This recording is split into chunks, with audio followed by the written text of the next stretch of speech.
Super natural Bangla চ্যানেলের পক্ষ থেকে আপনাদের সকলকে জানাই স্বাগত। আমি আছি আপনাদের সাথে রিম। ইতিমধ্যেই যারা চ্যানেলটিকে সাবস্ক্রাইব করেছেন তাদেরকে জানাই অসংখ্য ধন্যবাদ। আর যারা এখনও করেনি তাদের জন্য অনুরোধ রইল যে আপনারাও চ্যানেলটিকে সাবস্ক্রাইব করে আমাদের পাশে থাকুন। যাই হোক, এবার আমরা ঘটনায় ফিরে আসি। আজকে যে ঘটনাটি আমাদেরকে পাঠিয়েছে সে হচ্ছে সালকিয়া থেকে স্বপ্না।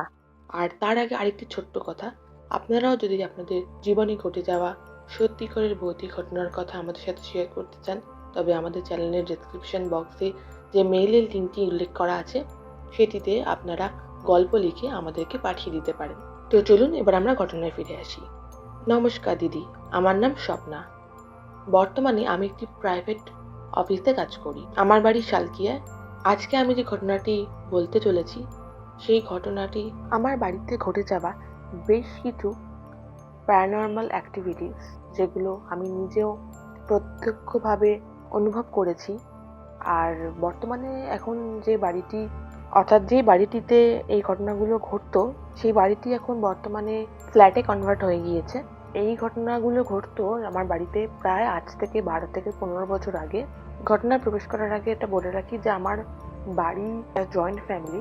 এই যে প্যারানর্মাল অ্যাক্টিভিটিসগুলো আমার বাড়িতে হতো সেই বাড়ি আমাদের বাড়ির প্রায় প্রত্যেকটা লোকই এর সাথে পরিচিত, কারণ আমাদের বাড়ির কোনো না কোনো লোক এই অভিজ্ঞতার শিকার হয়েছে। আমাদের বাড়ির একটুখানি ডেসক্রিপশনটা আমি আপনাদের কাছে বলতে চাই।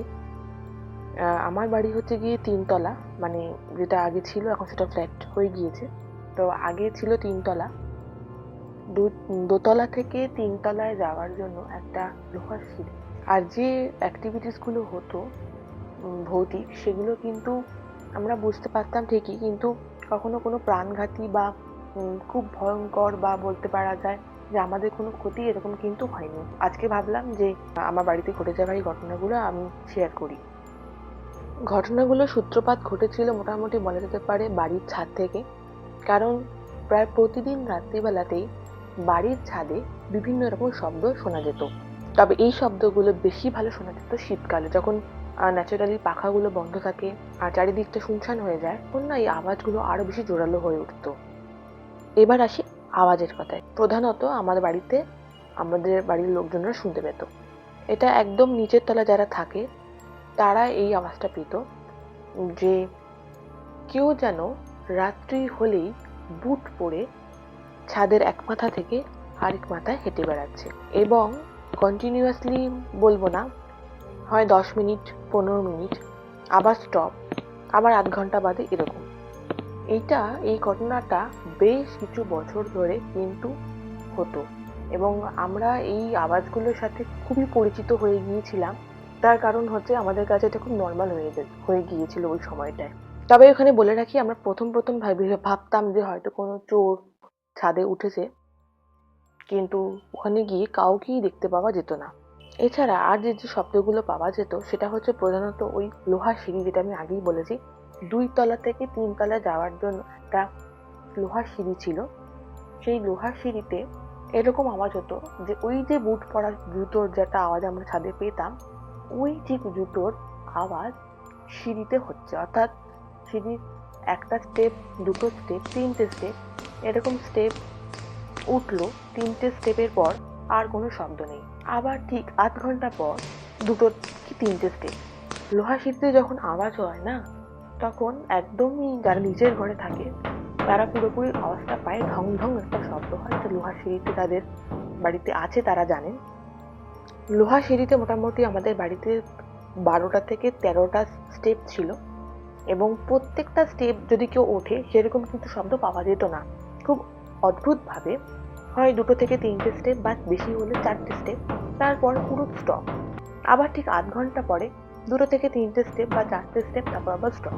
আবার কোনো কোনো রাত্রে ওই 2-3টে স্টেপের পর আর কোনো স্টেপ পাওয়াই যেত না আওয়াজ। প্রথমে ভাবা হতো কোনো বিড়াল হয়তো হবে, কিন্তু একটা মানুষের পায়ের যে শব্দ, যেরকম আমি বলেছি বুটের শব্দ, সেটা কিন্তু একটা বিড়ালের পায়ের শব্দের মধ্যে কিন্তু পার্থক্য রয়েছে, এবং সম্পূর্ণভাবে বোঝা যেত কেউ যেন হাঁটছে। কিন্তু কেউ যদি হাঁটে 2-3টে স্টেপ উঠবে, তারপর আর উঠবে না, আবার আধ ঘন্টা পর আবার উঠবে বা নামবে, এটা খুবই অদ্ভুত একটা বিষয়। এরপর যে শব্দগুলো শোনা যেত সেটা হচ্ছে ছাদের উপর কেউ যেন পেরেক সাজিয়ে সাজিয়ে রাখছে, পরপর পরপর পরপর পেরেক সাজিয়ে রাখলে পরে একটা যে শব্দ হয় সেরকম একটা শব্দ। এবং ছাদের ওপর কারোর পেরেক সাজিয়ে রাখার কোনো কথাই নয়। এবং প্রধানত রাত্রি 12টা বা অনেক সময় 9টা-10টার সময়ও কিন্তু আমরা এই আওয়াজগুলো পাই, আমরা পেতাম। যখন যে সময়ে বাড়িটা ছিল এই তখনও পাওয়া যেত। এবং খুবই আশ্চর্যজনকভাবে ওই সময় কোনো মানুষ এই কাজটা করবে না। আমরা বহুদিন কোনো বদলোক উঠেছে এই ভেবে লাঠি নিয়ে পর্যন্ত পাড়ার লোকজন ডেকে নিয়ে গিয়ে ছাদে গিয়েছি, কিন্তু কাউকে দেখতে পাওয়া যেত না। এরপরে যে ঘটনাটা ঘটার কথা আমি বলছি সেটি আমি জানি না কারা বিশ্বাস করবে। আমাদের বাড়ির যে দোতলার ছাদ আছে, বড় বড় সিমেন্টের টব রাখা ছিল। আমাদের বাড়িতে গার্ডেনিং করার একটা অভ্যাস অনেকেরই রয়েছে। তো বড় বড় সিমেন্টের টব রাখা ছিল। বড় বড় সিমেন্টের টব কেউ এক মাথা থেকে আরেক মাথায় সরিয়ে নিয়ে গেলে পরে, অর্থাৎ টব সরিয়ে নিয়ে যাওয়ার যে শব্দটা, এবং যেহেতু সিমেন্টের টব ছিল শব্দটা আরো বেড়ে যেত সেই সময়টা, কেউ এক মাথা থেকে ওই মাথাতে নিয়ে যাচ্ছে। এইবারে আমরা তো মানে প্রথম যখন আওয়াজগুলো হতো বা অনেকেই বলতো, শুধুমাত্র ধরুন কেউ একজন শুনলো তা নয়, বাড়ির বিভিন্ন লোক বিভিন্ন সময় এই শব্দগুলো পেত। এবং তারা যখন নিজেদের মধ্যে ডিসকাস করতো তখন তারা বলতো, হ্যাঁ আমিও তো এই আওয়াজটা পেয়েছি। আর একজন শুনে বলতো, হ্যাঁ আমিও তো এই আওয়াজটা পেয়েছি। তো তখন তারা শিওর হতো যে জিনিসটা কিন্তু স্বাভাবিক নয়। তবে তারপরের দিন হয়তো রাত্রিবেলায় আওয়াজগুলো পাওয়া গেল, আমরা খুবই কনফিডেন্টের সাথে আমরা বলতে পারি যে হ্যাঁ আমরা ছাদে গেলে পরে দেখতে পাবো যে টব সরালে পরে মাটির যে দাগগুলো লেগে থাকে ছাদের ওপর সেটা আমরা দেখতে পাবো। গিয়ে দেখা যায় যে টবগুলো যেই জায়গায় থাকার কথা সেই জায়গাতেই রয়েছে, একটা কোনো 1 ইঞ্চিও পর্যন্ত সরেনি। এবং কোনো রকম মাটির দাগ বা সরানোর যে কোনো রকম চিহ্ন, তার কোনো চিহ্নই নেই যে টবগুলো সরানো হয়েছিল কালকে রাত্রে। এবং সেই আওয়াজটা পরিষ্কার আমরা শুনতে পেয়েছি। রোজই হতো, বিশেষ করে যেটা আমি বললাম শীতকালের সময় রাত্রিবেলায় আওয়াজগুলো আরো বেশি প্রকট হয়ে উঠতো। এবং আমাদের মনে হতো একটা সময় যে বাড়িতে হয়তো আওয়াজগুলো সবসময় হয়, শুধু আমরাই সেটাকে রাত্রিবেলা খেয়াল করছি। কারণ সারাদিনে মানুষের নানা রকমের কাজকর্ম থাকে, নানা রকম বাইরের শব্দ থাকে, যার জন্য সেগুলোকে আমরা তো ক্যাচ করতে পারি না। কিন্তু যেন মনে হতো যে আওয়াজগুলো যদি আমরা খেয়াল করি হয়তো সারাদিনে সবসময় হচ্ছে। এরপরে আরেকটা শব্দ হতো, সেই শব্দের কথাটা আমি কতটা বোঝাতে পারবো আমি জানি না লিখে, তাও আমি বলছি। আমাদের যে দোতলার ছাদ রয়েছে সেই ছাদে গোল গোল ডিজাইন করা গ্রিল বসানো রয়েছে, মানে রেলিংটা গ্রিলের। এবং আপনার হাতে ধরুন একটা লোহার কোনো রড আছে, আপনি সেই রডটা ওই লোহার গোল গোল ডিজাইন করা গ্রিলের ওপরে যদি একটানা রডটা বা ডান্ডাটাকে যদি আপনি ধরে হাঁটতে শুরু করেন ওই গ্রিলের গায়ে, মানে রেলিংটার গায়ে, তাহলে একটা যে টানা একটা লোহার শব্দ হয় সেই শব্দটা পুরোপুরি কানে আসতো, যে কেউ এরকম লোহার রড নিয়ে ওই রেলিংয়ে একটা ছড়া টানছে। তো এই ধরনের আওয়াজগুলো হতো। তো এইগুলো তো একরকম ছিল। লাস্ট যে ঘটনাটা দিয়ে আমি আমার ঘটনাটা শেষ করব সেটা হচ্ছে, দোতলায় আমার ফ্যামিলির বেশ কিছু লোকজন থাকতো। তারা একটা কোথাও বেরিয়েছিল বেশ কিছু দিনের জন্য, 1 সপ্তাহের জন্য। দোতলার যে ছাদটা, দোতলার ছাদের সামনে যে ঘর, ওখানে ওরা থাকতো। তো একটা বারান্দা টাইপের ছিল ছাদের মধ্যে, তো সেইখানে একজন নাইট গার্ডকে রেখে দেওয়া হয়েছিল যে ওপরটুকু পাহারা দেওয়ার জন্য, কারণ ওরা থাকতো না, ওরা ছিল না সেই সময়টা। তো এরকম ভাবে নাইট গার্ডকে রেখে দেওয়া হয়েছিল, আর তিনি বারান্দায় থাকতেন। যখন নাইট গার্ড থাকতো রাত্রিবেলায়, বারান্দাটার দরজা ছিল, লাইট ছিল, সবই ছিল, লাইট ছিল, পাখা ছিল, মানে বারান্দাটা একটা ঘর টাইপের বলা যেতে পারে, যেটা পুরো ছাদে ছিল। তো উনি ওনার মতো সুবিধা মতো যখন ওনার হয়তো ঘুম পেয়েছে বা কিছু, একটা মানুষের সারা রাত্রি জেগে পাহারা দেয় না, অনেক সময় তারা রেস্টও নেয়, তো তিনি অনেক সময় বারান্দাতে গিয়েও রেস্ট নিয়েছে। মানে এটা বলতে, মানে আমি যখন লিখছি তখন আমার মনে হচ্ছে যে আমি যেন সেই ঘটনার সময় পৌঁছে গেছি, কারণ ঘটনাগুলো অনেক আগে ঘটেছে। কিন্তু এখন যখন লিখছি যেন মনে হচ্ছে আমি এখন সেই ঘটনাগুলো আবারও সেই স্মৃতিতে ভেসে আসছে। তো যাই হোক, তো উনি তো ওপরে ছিলেন, উনি ওপরে, তো আমরা নিচে পুরোপুরি আওয়াজ পাচ্ছি যে সেই কেউ হেঁটে যাচ্ছে, কেউ টব সরাচ্ছে বা কেউ পেরেক সাজাচ্ছে। তো এই আওয়াজগুলো হচ্ছিল। আমি প্রথমে ভাবলাম যে, আমরা ভেবেছিলাম যে হয়তো উনি হয়তো হাঁটাহাঁটি করছেন, হয়তো সেই শব্দ পাওয়া যাচ্ছে। কিন্তু লোহার সিঁড়িতে যে 2-3টে স্টেপ, তারপর আবার স্টেপ নেই, 2-4টে স্টেপ, আবার স্টেপ নেই, মানে আওয়াজগুলো নেই। তখন আবার আমাদের সেই মনে হলো যে ওই আওয়াজগুলোই হচ্ছে, উনি নেই। কারণ নাইট গার্ড উঠলে পুরোটাই উঠবে, উনি কিন্তু হাফ হাফ উঠবেন না, মানে ওরকম তো কোনো মানুষ করে না। মানে আমরা বুঝতেই পারলাম যে তার মানে ওই ঘটনাগুলোই ঘটছে, তো তাহলে কি উনি কিছু দেখতে পেয়েছেন?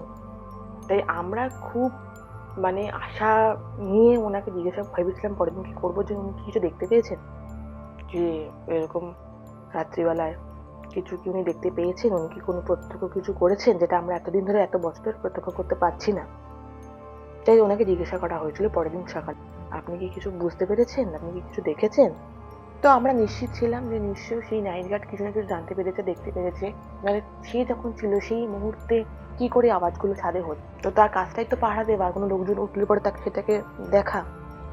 তো তাকে জিজ্ঞাসা করা হয়েছিল, দাদা আপনি এরকম রাত্রিবেলায় কি কেউ ছিল, আপনি কি মাঝে মাঝে উঠে রাত্রিবেলাটা ছাদটা দেখছিলেন, সিঁড়িতে উঠেছিলেন? তো উনি বললেন, আমি সিঁড়িতে তো উঠিনি, ওই জায়গাটা তো খুব অন্ধকার থাকে, আমি ওই জায়গাটাতে উঠিনি, কিন্তু আমি দোতলার ছাদে ছিলাম, আর বারান্দা থেকে তো সবটাই দেখা যায়, যেন আমি বেশি ছাদে ছিলাম না রাত্রিবেলাটা, আমি বারান্দা থেকে পুরোটা ওয়াচ করেছি, কোনো লোকজন তো ছিল না। এতটাই অদ্ভুত যে পুরো পরিষ্কার নিচ থেকে এরকম কারোর হওয়ার প্রেজেন্স বোঝা গেছে, এবং পাশেই একটা লোক বসে রয়েছে সেই বারান্দায়, আলো জ্বলছে।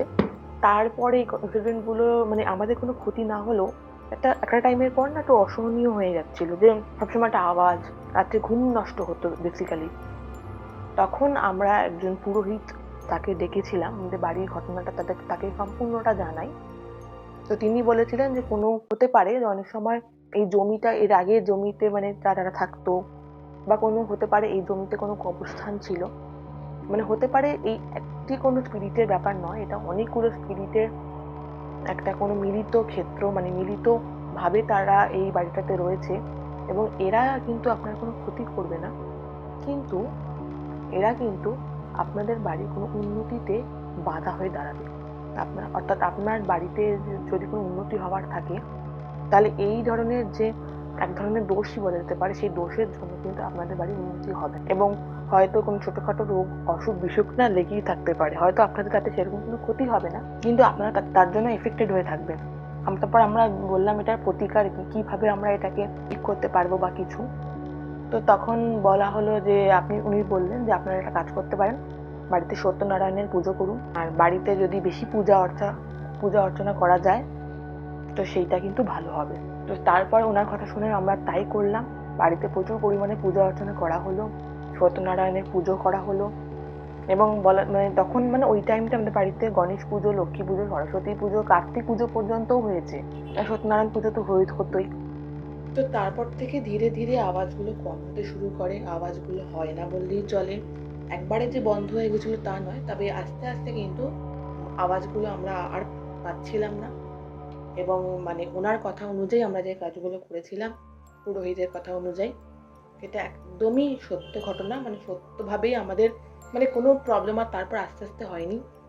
আগে যেমন ছাদে গেলে একটা মনে হতো কি করছে, মানে মনে হচ্ছে না আশেপাশে কেউ আছে, বা মনে হতো যে যে না মানে আমার একটু অন্ধকার হয়ে গেলে, মানে সন্ধ্যের দিকে, মানে বিকেল দিকে থাকলাম ছাদে, সন্ধ্যের দিকে মনে হচ্ছে যে না না এখানে আর থাকবো না, ঘরে চলে যাই। তো সন্ধ্যের দিকটাতে মনে হতো যে না না ঘরে চলে যাই, যখন থাকবো না ছাদে আর। তো এই জিনিসগুলো আস্তে আস্তে কাটতে শুরু করে, এবং তারপরে আমরা অনেক রাত পর্যন্ত ছাদে থেকেছি, কোনো সমস্যা আমাদের হয়নি। আমাদের যে সিক্স সেন্সটা কাজ করে না, আমরা কিছু দেখতে পাই বা না পাই, তো সেইটা তো আমাদের কাজ করে, তো সেইটা কিন্তু তারপর থেকে আর মানে কখনোই কিছু মনে হয়নি যে কোনো রকমের প্যারানর্মাল জিনিস আমাদের আশেপাশে রয়েছে, তো এরকম মানে কিছু মনে হয়নি। আর পরবর্তীতে তো আমাদের বাড়িটা তো পুরোটাই প্রমোটারকে দেওয়া হয়, এবং পুরো তারপরে আমাদের বাড়িটা ফ্ল্যাট হয়ে যায়, আর এখন তো সমস্ত কোনো ঘটনা ঘটার কোনো সিনই নেই, মানে এখন আর কোনো সমস্যা তো নেই। তো এটাই ছিল আমার বাড়ির সেই ভৌতিক ঘটনাগুলো, যেগুলো আমরা সম্পূর্ণভাবে আমরা নিজেরা অনুভব করেছি, আমাদের বাড়ির প্রত্যেকটা লোক। তো ঘটনাটি যদি ভালো লেগে থাকে তাহলে অবশ্যই পড়ে শোনাবেন, আর চাই যে আপনারা আগামী দিনে আরও এগিয়ে যান। পরবর্তীতেও আমার জীবনে ঘটে যাওয়া অন্য কোনো ঘটনাও আছে, সেগুলো যদি পারি কখনো আমি পড়ে শোনাবো। আর আমার জীবনে ঘটে যাওয়া বেশ কিছু ঘটনা রয়েছে যেগুলো, তো সেগুলো কোনো সময় আমি লিখে পাঠাবো আপনাদের মেলে। ধন্যবাদ। এই ছিল স্বপ্নার শালকিয়ার বাড়িতে ঘটে যাওয়া কিছু ভৌতিক ঘটনার কথা, সে আমাকে লিখে পাঠিয়েছে, আর আমি আপনাদেরকে পড়েও শুনিয়ে ফেলেছি ইতিমধ্যেই। তো ঘটনাগুলো কিন্তু বেশ ক্রিপি, তাই না? আমার কিন্তু পড়ে কিন্তু বেশ ভয় লেগেছে। আপনাদের কেমন লেগেছে সেটা আমাদেরকে কমেন্ট করে অবশ্যই জানাবেন, আর যদি গল্পটি ভালো লেগে থাকে অবশ্যই লাইক, কমেন্ট আর সাবস্ক্রাইব করে দিতে ভুলবেন না। তাহলে আজকের মতো টাটা, দেখা হবে অন্য কোনো গল্পে।